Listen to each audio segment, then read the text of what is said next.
Welcome back to the Dean Obeidallah Show. It's Friday, June 28th.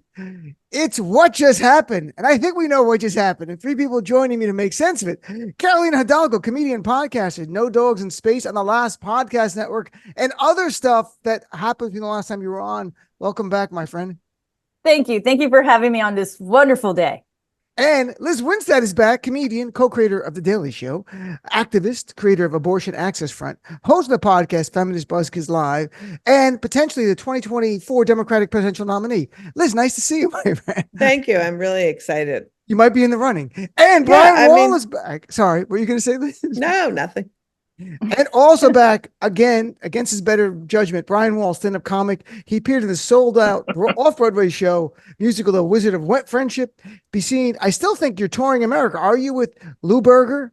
And yeah, I'll be in Alabama this August and doing dates here in LA as well. And you have the podcast still, My Favorite Friendship podcast? Yeah, but actually I'm working on a new show that is on the Try Guys channel on YouTube, and it's kind of like Hot Ones, but with weed, and it's called Smoke Show.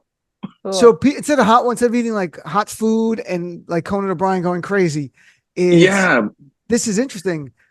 We get them high and get to learn a little bit of a different side of celebrities. Interesting. I want to do a show with Benadryl because I take a lot of allergy medicine and they have to take Benadryl and try to stay awake for the entire interview. And we see who wins. I'm just throwing out good ideas. This is genius. All right. Debate time. Okay, let's start. Liz, we're going to talk about all different angles. We'll go around the horn and just give me your visceral reaction. And then I'll break it down a little more granular. So overall, Liz, how was your reaction to whatever you watched last night? I mean, my reaction was dumbstruck at the softballs that Biden got that he couldn't articulate. I mean, we all know I do abortion activism, and he couldn't articulate anything and then veered off into some weird people being murdered by immigrants situation. And it was like, what are you even doing? I mean, he was there to do one thing, prove that he was strong and could stand up to Trump. And he just made a lot of people like, I feel like I'm not going to not vote for Biden, but now I feel like somebody needs to step in because the dude can't win if that's how those energies play against each other. Interesting. Carolina, where do you come down as a surrogate for the Biden campaign? I've just made you a surrogate for the Biden campaign. You're not. Where do you come down? Maybe I should step up. I don't know. As I think I just told you, I couldn't really finish the debate. I had to go to my porch and stare at my shoes. But it also, at the same time, I really didn't care about this debate. I don't care because, like, as it is always the same thing. It's like Trump lies and he's a threat to democracy no matter what. And yeah, Democrats, should they have gone with Biden? Absolutely not. That's what I've been yelling at on your show for years. But hey, we're here now. And I think that's the name of your new show, Dean. We're here now. We're here now, and we're on Benadryl. That's my feeling. That's it. That's how it's going to be called from now on. Yes, I want to be on Benadryl right now. You're representing the Trump team here on the show. Why don't you tell them? Okay. Oh my God. So, and then I'll ask some more specific questions. But go ahead. What is your just gut feeling from whatever you watched of it? Man, it was really disheartening. And getting to the debate about their golf handicap is when my soul completely died. It was, I've never hated golf more in my life. We're facing so many issues, and they're talking about golf handicaps. Like, it's just absolutely soul crushing. You know, I feel like you like the golf stuff. I mean, look, I golf, but like it was the reminder yet again that white American men are so tied up into their work identity that they have no idea how to retire. They have no idea how to relinquish power to the next generation. They have no idea how to just go off. If you love golf so much, go golf. Hey, both of you, here's an idea. Go spend the rest of your days golfing. Everyone would appreciate that. That's a different thing. And it did sound like a debate in the grill room at the country club where they're like, yes. I'm a 6. No, you're an 8. I've seen your swing.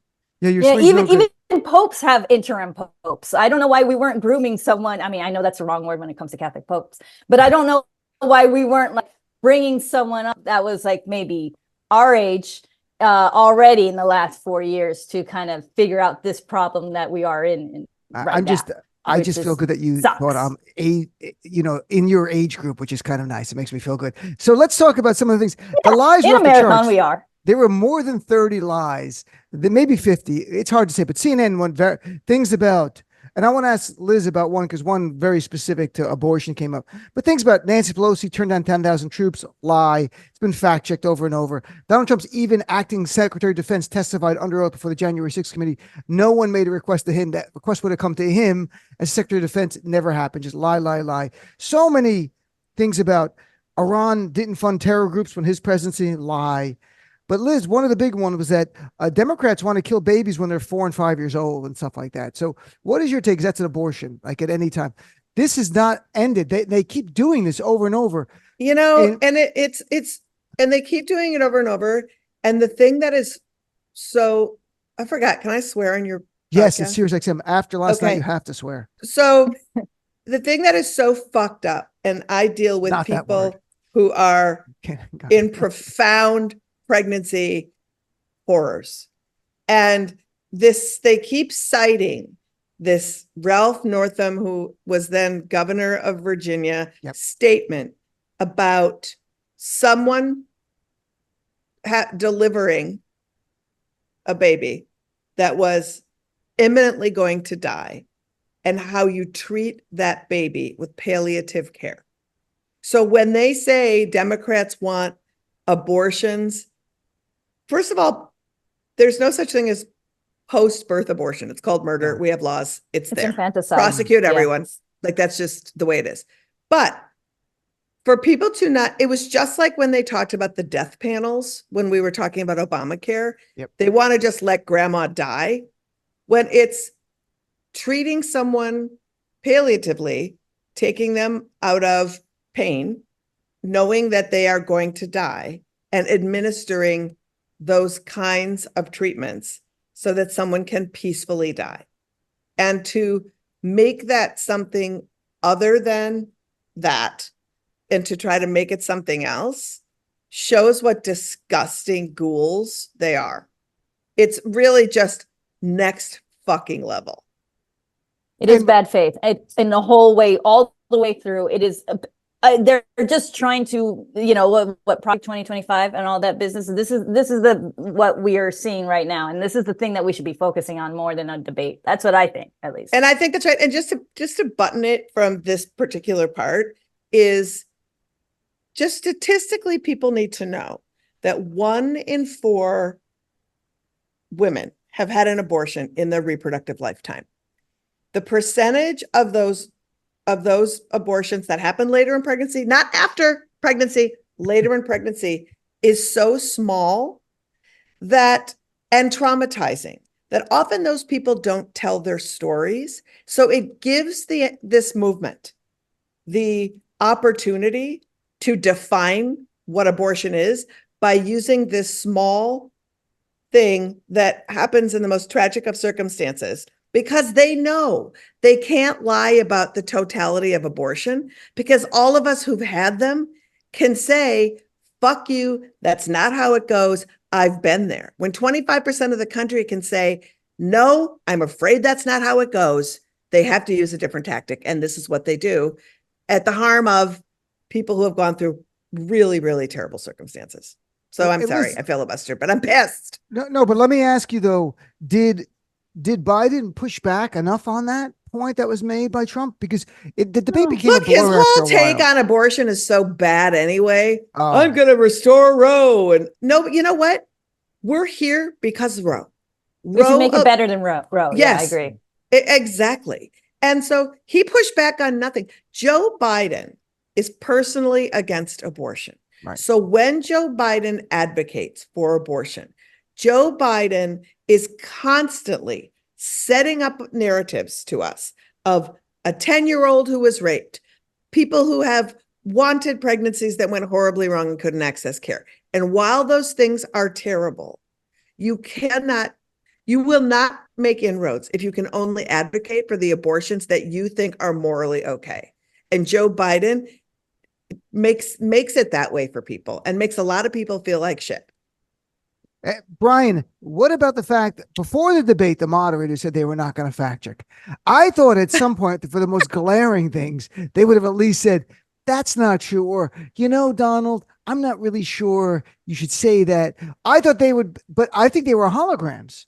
I think they were paid by the word and they didn't want to use a lot of words because I've never seen fact checkers let a debate, moderators allow a debate. You're not even moderating. You're just sitting there. Anyway, I could have done it by Zoom. I could have done it. I could have okay, Donald, what do you say? And Joe, okay, thank you. Why they have to even be there? So, Brian, do you think that format of just the moderators being just sticks sitting there like robots and not fact checking was helpful for the American public who wanted to understand the issues more?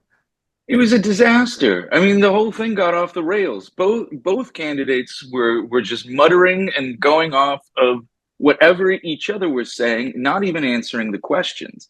And the moderators, even if they didn't fact check them, they could have called each debater out and say, you did not answer my question. I think that only happened once or twice. How many times? And it was incredibly, soul crushing, just soul crushing to sit there and watch this go off the rails for 2 hours.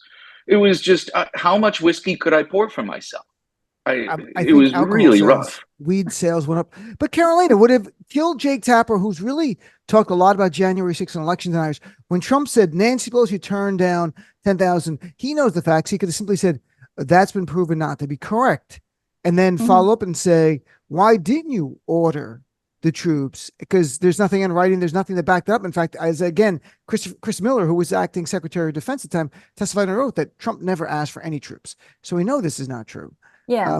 I mean, the thing is that, the amount of lies that Trump is throwing out is just, it can railroad anyone. And I could see that because it's like boom, boom, boom. And it becomes like a Jenga stack and it's insane. But it is that thing where I understand when you're in a debate because we're all performers. If you're given 2 minutes at an open mic, like you're never going to get anything done. Right. And this is what they're dealing with right now. They're like 2 minutes. I understand. I feel for them in that sense. But when there are lie after lie after lie, you have to eventually be like, stop the debate. This is bullshit. We cannot do this. We cannot keep allowing this kind of crap to go through. And because that is why Trump did it, because he was allowed to, because he can do it. And then he gets them all in.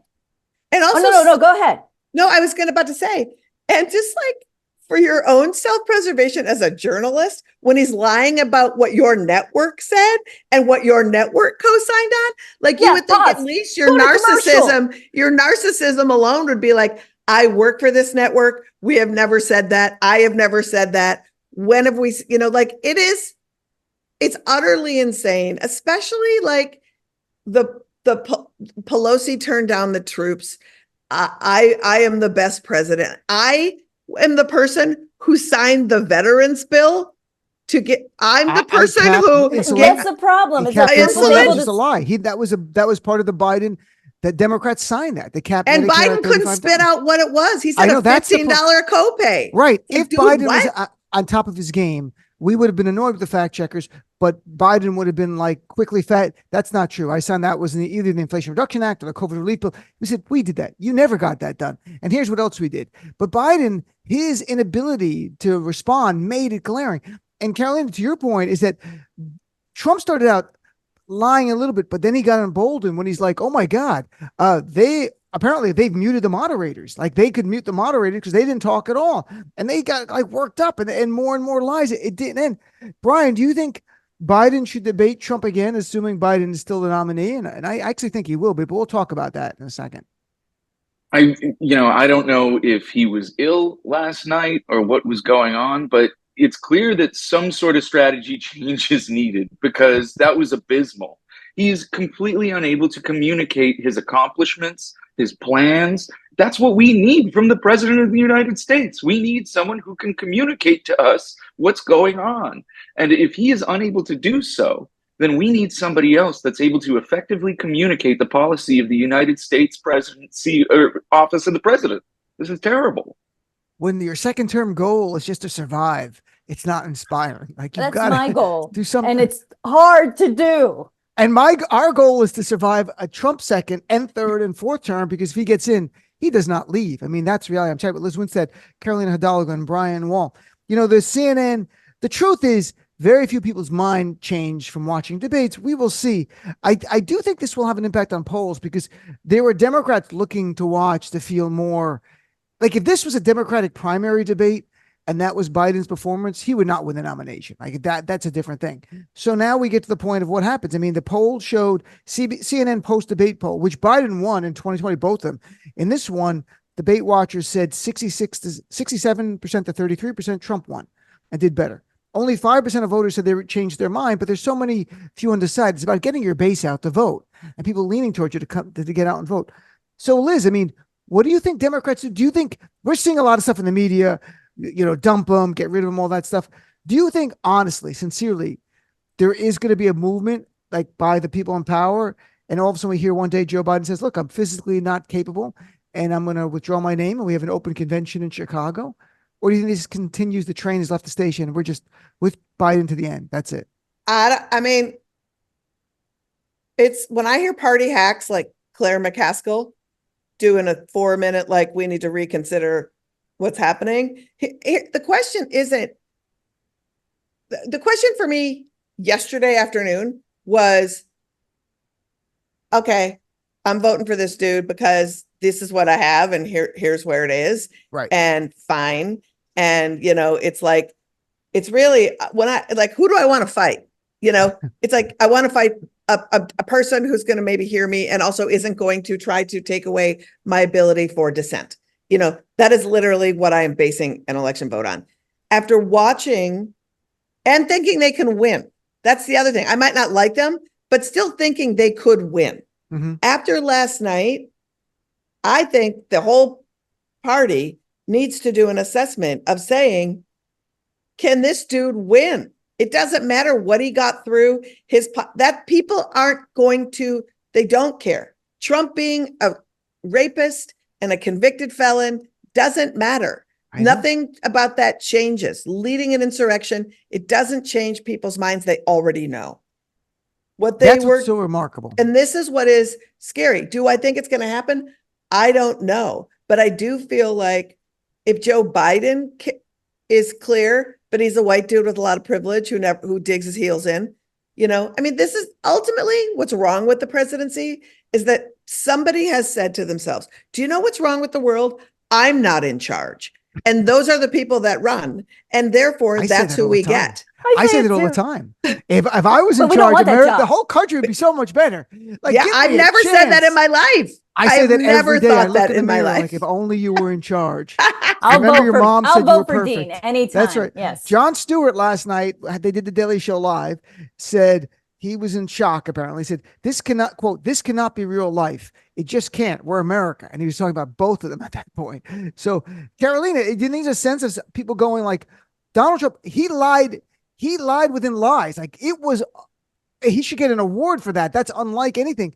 And Joe Biden, it was like, he started out a little slow, but there were real moments of cognitive alarm for me. Like, watching him, I'm like, I'm not sure what's going on right now. Like, this is not, because I watch a lot of the 2020 debates in preparation for that and to talk about it on my show. So I know what Biden was like in 2020. That's not the same person at all. I don't know what to say. I'm being objective. It's not. Not saying in private, he might be able to read everything, cognitively great. Not, his communication skills have so diminished, and being president of the United States, that's important. So what do you think? Do you share Jon Stewart's, like, this can't be the best, these two here? Yeah, absolutely. Because Trump was able to do what he set out to do, which is basically talk to his base. He's not trying to convince anyone. He's just trying to rile up his base. And that's, he managed to achieve that in this debate. And Biden, all he had to do was basically just hold up his own. And that unfortunately did not happen. So you're right. That's why we're here, because Trump succeeded in something, even though he shouldn't even be allowed to be running for president or outside of prison bars. And that's the crazy thing, is that we have allowed this to go on for so long that now we are so lost in this place where it's like, no, this man should be in jail, actually, right now. And we shouldn't even be debating this on the debate. And of course, we're here now by Dean Obeidallah and Carolina Hidalgo. And so this is what we have to deal with. as future presidents of the country. Brian, some Democrat, Mark Hamill, who became like a Biden surrogate, Star Wars, good guy, Luke Skywalker, we all know him. He was posting online, it was a bad debate, but look at the record. And Rick Wilson from the Lincoln Project said Biden had a bad night, but Trump is an existential threat to democracy, the republic, the Constitution, and our liberties, and a fraud, a liar, a felon, a degenerate, a global embarrassment, and an ally of evil. So toughen up, fight on. Look, I agree with Rick on the last part. The question of if these are the stakes, and this is going back to something Jon Stewart said early in the new run of The Daily Show where he was hosting and he got a lot of pushback. But his point was, if these really are the stakes, and we believe they are, that don't you want someone who can truly defeat the Trump of 2024? Because Biden defeated him in 2020.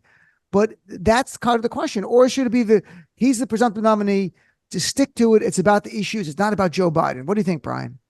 I mean, I can't help but think about people voting in this election for the first time, 18 to 22-year-olds, and how disheartened they must feel watching what they saw last night, and knowing what they know and knowing the issues that they've been fighting for all year. How can you not feel discouraged as a young person? And so, yeah, like, we have some perspective, and I understand Mark Hamill, wanting to rally people behind Joe Biden and moving forward. But the Democrats really need to think about finding a way to get young people enthusiastic about this candidate and enthusiastic to go to the polls, because last night was soul crushing. That's such an interesting point, because everything in this nation we live in, everything hyperpolarized. That means your base has to come out. That debate did not animate the base. You've got people like Mark Hamill and Rick Wilson and other Democrats pleading with people, look past the debate. And maybe it shouldn't be a debate that gets people going. But, if younger people, it depends what they see on TikTok, right? I mean, how many younger people are going to watch this? I don't know. This kind of skews older, these debates, just naturally. You got to be a political wonky person. But I wonder what they see, or is it the issues that motivate them? Because, Liz, my whole point, and it's something I wrote about for my Substack, is that this election really isn't Trump versus Biden. It's Trump versus abortion access. It's Trump versus democracy. It's Trump versus freedom. So it doesn't matter who the Democratic nominee is. We have to win to preserve our liberties and our rights going forward. So if it's Trump versus Biden, we very well could lose. If it's Trump versus all of these things that we hold dear and sincerely view Trump as a threat on, that's how we win it. And maybe that's the only way to frame this going forward. But I think you have to believe it's also Trump versus, like, what is the vision for the Democratic Party? Because if you're literally settling on this person right here, and back to Carolina's point, where's the bench? If Biden is the person and Biden happens to win for the next 4 years, the power that they're amassing is going to obliterate us. We will be obliterated in 4 years, because if these Supreme Court justices can hold on, that means we're not going to have a Democrat when our 86-year-old president leaves office. And people need to really understand that they are mad. And when you look at how Republicans are versus how Democrats are, forget about that Trump is their nominee. Right. The Democrats are not ceding leadership and shame leadership for bringing new ideas. Look what happened to Jamal Bowman, for bringing new ideas, for actually responding to the way that younger people want to do that Chuck Schumer, Nancy Pelosi, old guard will not do. Look at what the Republicans are doing. Their lead spokespeople, Shapiro, Charlie Kirk, there is a young bench of fascists who are only gaining power. And so what we're up against is that, and it's unseen a lot of times. So I don't mean to sound negative, but I don't know how you relay that to people. But the truth is, I don't see the young people with fresh ideas that are sometimes hard and challenging, but also meaningful change for where we need to go, being embraced and being considered. I see them being erased. I agree with that. And Biden should pick a better VP for this next one. I mean, I know this is all insane talk right now, but like it should be that because it is. So you don't think Vice President Harris, you don't think she's impressive? I think she's all right, but I don't think, no, actually, I think so who do you better. think is better? Who because who would you like to see? Well, other than Dean Obeidallah? Dean Obeidallah would be great. And I am available except for 6 to 9 p.m. on weekdays because I get to the show. But besides that, I'm available. You should make it a part-time VP job. But I would love that if there's benefits. That's an important thing. If you're not going to get rid of Biden, if the Democratic Party is not going to do that, then maybe come up with a VP so that way at least everyone can be like, all right, so if he slips in the bathtub one day or whatever happens, we're covered. We're covered with a 40-something-year-old or a 50-year-old and someone who with a little bit more, I don't know, Gavin Newsom, Pete Buttigieg. I mean, I wish there was someone better that we could all like rally against, but there are people that they need to start bringing up. And Lynn. Barack Obama. We're going to bring him back, even though he can't run. For I know. Or Michelle. I know. I get it. She can't run. No one is allowed to run. But that's the thing. Maybe they're boxing with too many rules. Maybe we got to stop that. Maybe we got to get rid of the box and just figure out like, hey, how do we do this? Because I'm not into sports. This is not a sports game. Why don't we figure out about like real life now? This is no longer fun. Brian, is there any candidates out there that look, I don't, this is all academic. I don't want people to get upset and listening and going like, oh, you're advocating getting rid of Joe Biden. Joe Biden's the presumptive nominee. He has the delegates. It's his choice. If he were to choose, look, I'm not going to do this, guys. I just can't, which is unlikely. But if he were, then it will become an open convention. It's not like Vice President Harris becomes the nominee. She could become president by rule of law if he were to resign or pass away or become incapacitated, but not the nominee of the party. That's vastly different. So if it became an open convention, is there any Democrat out there that you think would be inspiring? Although I don't love him, I've lived in California the last 11 years. Gavin Newsom has done a pretty solid job for California. We've been making money. Things have been going well. He is a very effective communicator, but he's also a deeply flawed candidate, just as just about everybody in the Democratic Party is right now. Except that's why. But anyone that can communicate anyone that can communicate these ideas effectively is somebody that I want right now, because I think there are a lot of good things happening. Biden hasn't been a terrible president. No. But communicating what he's accomplished has been abysmal. Yeah, until we got to the Gaza situation, I thought he was doing a great job in the first 2 years, how much legislation they passed. Now I'm not even thinking about Gaza. Now I'm thinking about him and can he be the nominee? Is he going to inspire people?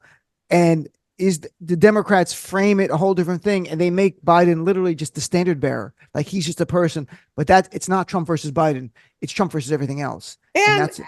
The other, to me, like there are very many people. Elizabeth Warren is also near 80, seems very much on top of the ball, listening to people, forward thinking. Joe Biden is so steeped in beltway bullshit that it is the way he speaks, how he speaks on things, especially things that matter to people. It's like, fine. But it just doesn't feel like, and even choosing Kamala Harris. Is Kamala Harris competent? Of course. But from the get-go, when you're looking at how do we mitigate rebellion in our party, having an ex-prosecutor who has prosecuted Black and brown folks when in California is not the move. It just wasn't the move to begin with, right? And so, it just feels like every decision along the way did not set up for what comes next. How is this happening? Because if for some weird reason, Biden didn't make it to something happened to Joe Biden and Kamala Harris took over the presidency, there is so much blowback on her that's also stuff that's going to come up in ways that are going to make a certain part of the Democratic Party mad and say no. I don't know, but the whole thing just seems like a mess to me. It's a mess. And the worst part was the way when we started that I can sense, Brian said it's soul sucking, that one of the biggest takeaways for me was it was deflating on a certain level. I went there rooting for Joe Biden. Again, any policy issue disagreements I have, I put aside. Doesn't matter. He's the Democratic nominee and Donald Trump's a threat. And Biden, if he wins, if we get the House and the Senate, we can pass some legislation that can help our fellow Americans. And I'm in this for policy. So I was rooting for him. And then to see the person you root for, it's like being a Mets fan. Like you go in going, oh, this is our season. And then a couple minutes in, you're like, oh, this is not going to work out well. This is like every other year. Yeah. I used to do a joke like being a Met fan is like being Palestinian. Every year you're like, this is going to be our year. And about a month in, you're like, nope, it's going to be just as bad as every year. This is especially bad this year, but that's a whole different circumstance. So, all right, let's take a break. We're going to shift gears and come back, talk about Supreme Court punted on a big abortion case. I want to have Liz talk about that and what's the politics of that. Julian Assange, Taylor Swift, because we were mandated by SiriusXM to mention her every show. No, I'm kidding. But Taylor Swift. So let's take a break, come back with more of what just happened on the Dean Obeidallah Show after this. Ready? And coming back. Welcome back, Dean Obeidallah Show. We're still live here. Friday, June 28th, Carolina Hidalgo, Lizz Winstead, and Brian Wohl continues to join us.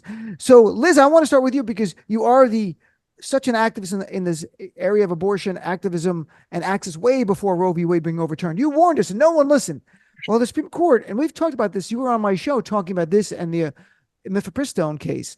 This was UMTALA, the Emergency Medical Treatment and Labor Act, and an Idaho law where the religious fundamentalists of Idaho want to overrule a federal law and say we can kill women essentially unless they are just about to die. Then we're only going to treat them then, but we're not going to have to stabilize their health care. It's got to be literally on the doorstep of death, and you have to beg for your life.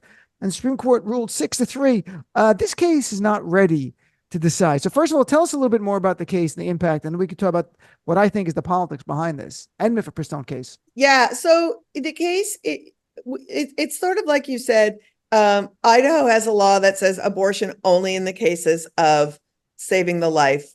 And in the state of Idaho, in just this year alone, they have airlifted 6 patients out of emergency hospitals and taken them to Utah. When Utah is your reproductive safe haven, God help us all.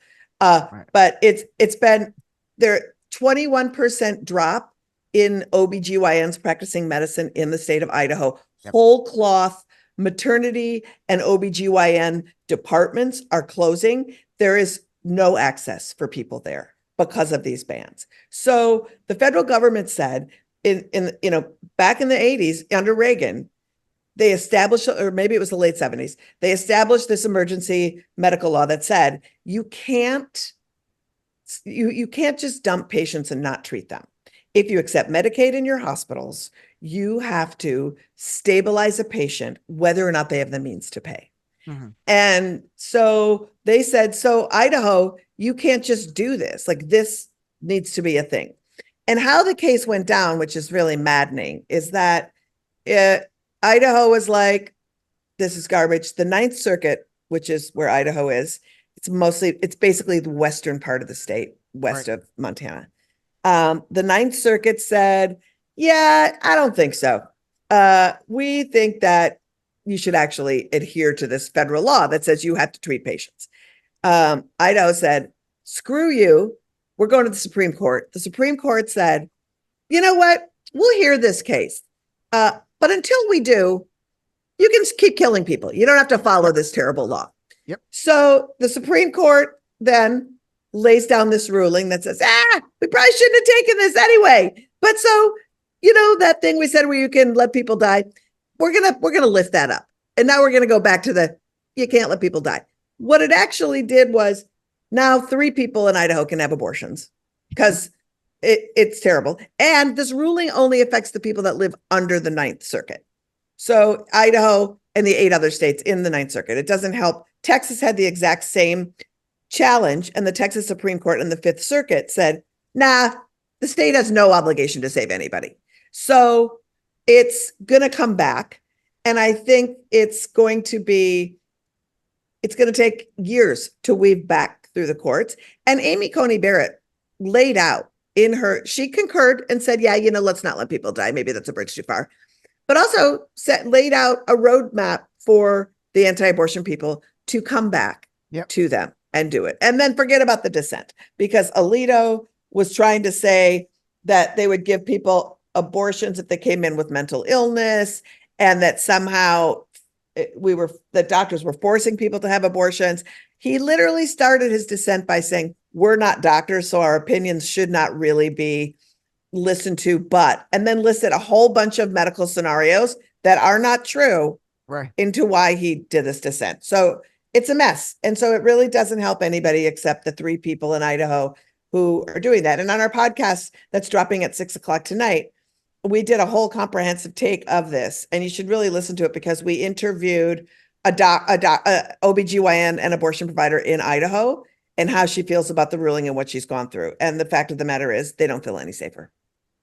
It's remarkable. And this is just delaying it. But my point is that too, it's not just it's horrific. I think this was a political decision. They didn't want to do this in a political year. The same thing with mifepristone. All of a sudden it doesn't have standing, the plaintiffs, because these Republican justices are Republican actors. They're part of the apparatus of the GOP. And I think that is part of it, because if we get these cases in a non-presidential election year, maybe they decide differently. The same way they've hung on to the immunity case for Donald Trump. That case was argued April 25th. In the 14th Amendment case, you guys remember that one, the insurrection case? They rendered a decision 3 weeks after oral argument. Now we're 2 months plus because they had to do a quick decision to help Trump and now to delay it with Trump. So it's remarkable. Carolina, we've moved backwards. Women have fewer rights is the right way of saying it today than in 1973 when Roe v. Wade was decided. Women are literally dying. They're dying. Now there's studies showing this. Infant mortality rate has gone up as well. We are moving backwards as a nation. It is deeply frustrating in the big picture when you take a step back and look where we are. Yeah, absolutely. Because we're all pawns in this whole political game about, gaining power, basically. Because as we know, a lot of Republicans, a lot of people who are advocating for these horrible laws against women's reproductive health care, because that's what it is. It's women's reproductive health care. And there's nothing like that. Anyone should ever step between that, a person and their doctor, whoever they are. But they're doing this. Why? Because they're gaining votes. Because I've seen, I know this is only anecdotal and everything, but I've seen people switch over to Trump and Republicans only based on this single issue, because they're Catholic, because they're raised, I'm Latin American, and there's plenty of Hispanic people who are raised insanely Catholic to the point where they are just, in lots of places in South America where, killing a woman, a pregnant woman, will give you a lot less jail term, sentence than actually having an abortion, or even driving a woman to go get an abortion. So a lot of the times, these are just political games just to win, just to gain power. And meanwhile, so many women and so many people are just struggling and dying for this, as they know, Texas they already have the stats, which I can't believe we got statistics on this. Mm-hmm. The fact that there is more infant mortality now than there has ever been. And we're supposed to be one of the best countries in the world. Yeah, well, that's crap. But still, it is hypocritical. And I know that we're just going to be a part of this pawn until we finally shut it down, until we all look around and say, this is insane. Let's stop this now. I don't even know how to. Right. It's up. And maternal mortality has gone up as well. When you force almost 10%. Right. When you force women to carry a fetus against their will to term, we already have a higher maternal mortality rate than we should for a first world nation. But if more women be forced to carry a fetus, more women are going to die. So and could I just make a little point also? Okay. That a case just came down today where they threw out something called Chevron deference, which in a nutshell means that if a judge is ruling in a case and there's 2 different ways to look at the case, the judge will defer to federal government experts to try to clear up what is happening. They threw that out. It's 40 years that our court system has used this. And while that doesn't seem germane to what we're talking about here, why it's very germane is that now rogue judges can reintroduce now, let's say the abortion pill case, right? And a judge can say, I don't care what the FDA says. I don't care about the FDA expertise. I care that this person is aggrieved and this person is aggrieved, and I'll make the call without having any reference to the expertise. And that goes for the EPA, the FDA, CDC, all. So that could be trans care, that could be masks, that could be COVID. medicine. That could be whatever next crisis, health crisis happens in this country. And that to me is like one of the scariest things that I hope people talk about more with that case, because the implications of it for abortion care and all of our healthcare is really great. Right. There's no more deference to administrative rulings based on federal statutes that might be slightly ambiguous. And then the administrative agency they'll promulgate a rule based on it. In the past, if it was reasonable, the courts would uphold it. Now they can do it. And this is another precedent, 40-year precedent overturned. They overturned Roe v. Wade. They overturned another case, Lemon case, famous case that separates church and state. This Supreme Court over and over just overturned. They're rewriting history of jurisprudence in this country in a way that should not happen, because you're supposed to have confidence in the system, and it slowly moves. It's not like, oh, you have a new constitution of the court, we're going to do this. So, Brian, I know you sat there very patiently. What is you your let the sense women talk? It was very sweet. No, that was very nice. So thank you. I mean, we're watching the dissolution of the United States of America right now. They are weakening the federal government, and we're left wondering, what does it mean to be an American? We're learning now what it means to be an Idahoan versus a Utahn. You know, the fact that you can't have the same rights across the United States of America. What does it even mean to be the United States of America anymore? We are losing the definition of what we are as a country. You know, I want to feel united with Texas. I want to feel united with North Carolina, with Alabama. We are supposed to be Americans. And now, crossing state lines, I don't even have the same rights anymore. That's terrible. Yep. And it reminds me, and I meant it on the show, Abraham Lincoln famously saying, this government cannot exist being half free and half slave. And the idea of fundamental rights cannot be different from one state to the next. And obviously slavery was an inherently evil practice, but to me, forcing women against their will to carry a fetus to term is barbaric and evil the same way. And in the end of this, Brian, what you're getting at, the nation begins to really devolve into going back to almost like an Articles of Confederation before the Constitution, where each state's its own little sovereign place. And we are united, like say in a joint military, but the rest is vastly different. And we are devolving in a way. But let's talk about Carolina. Chat with Carolina Hidalgo, our friend Brian Wohl, and Lizz Winstead. Carolina, where are you from? I don't want to guess the country because I can't remember right now. I'm half Colombian, half Peruvian, but I grew up in Mexico. So yeah, I'm like but of three course, countries. So look at Bolivia. Yeah. They attempted a coup. And you're not going to sit down, everyone. You're not going to believe this. The people who ran the coup, the generals, they got arrested like a day later. While in America, it literally took 2 years and 8 months to charge Donald Trump. And where would he be as a nation if Donald Trump had been charged the day he left office on January 20th with one felony, and then they added more going on? He would have not been on the debate stage last night. So, Carolina, why is it in Bolivia they care more about the democracy in the United States of America? Well, to be fair, like it is like a much smaller, more farm kind of country. It is, let's say we're going to call it more casual than the United States does, than the way they do things, right? Because I don't know if you watched that clip with the president and talking to the guy, like being like, "You really mean this? Do you really mean this?" kind of thing. And they're in a hallway with a bunch of people, like it's Sports Center or something. And I wish we could just go back to that. I wish we could just go back to just like a bunch of people just talking about it and trying to figure out legislation or trying to figure out who the government is. And Bolivia, with all its problems that it has, because it has had problems, especially with corruption, years before, it is still like, that is the one thing is like, yes, things get done, but it's not the same. And unfortunately, you can't compare it. Exactly. It's very different. I'm not as well versed in Bolivian. No, that's not, it's not about Bolivia specifically. Because I saw the other videos where the president's like, they're trying to do a coup. They've surrounded the building and they helped me out. And then other troops came and helped them out. And then they arrested the bad guys right away. I'm like, that was pretty quick. You know, it would be like Mike Pence going, they're building a gallows with my name on it because of Donald Trump. Can someone help me out here? And then afterwards, they would arrest Donald Trump. Like, it's beyond me that Donald Trump wasn't arrested like as soon as he left office, because only in America we have this ridiculous thing: you can't charge a sitting president for crimes they commit while they're in office.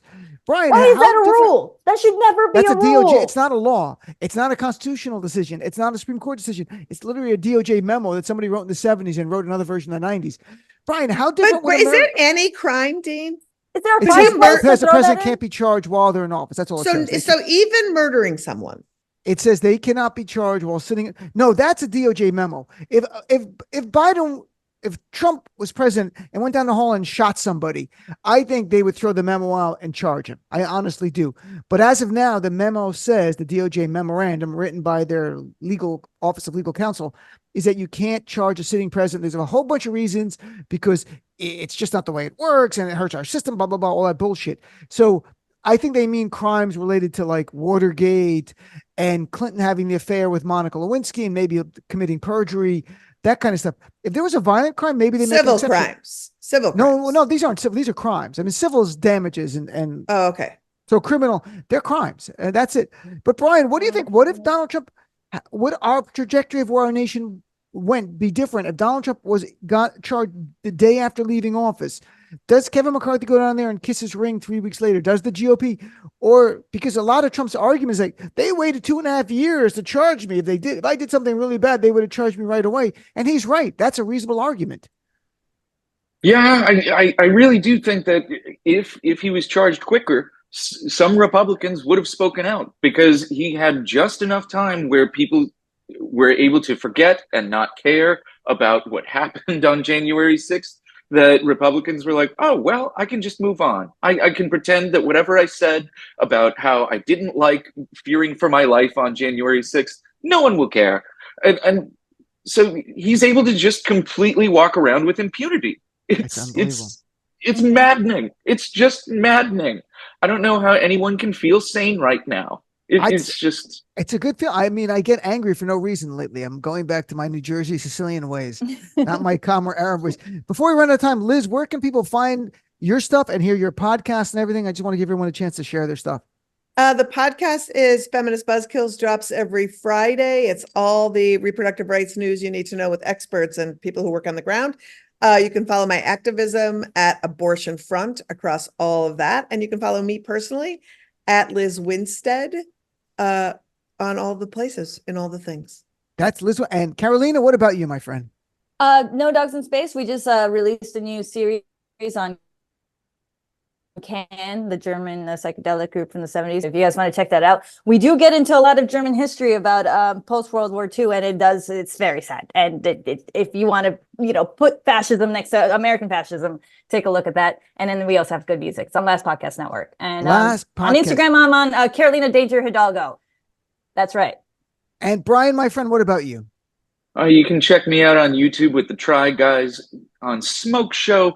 I will so help you get into a nice cloud so that things don't hurt as much right now. Just empathy, people. Let's try and find some empathy for other humans. I agree very much. All right, Brian, Liz, and Carolina, thank you so much for joining me on this big day after a huge debate. I really appreciate it. We'll take a break.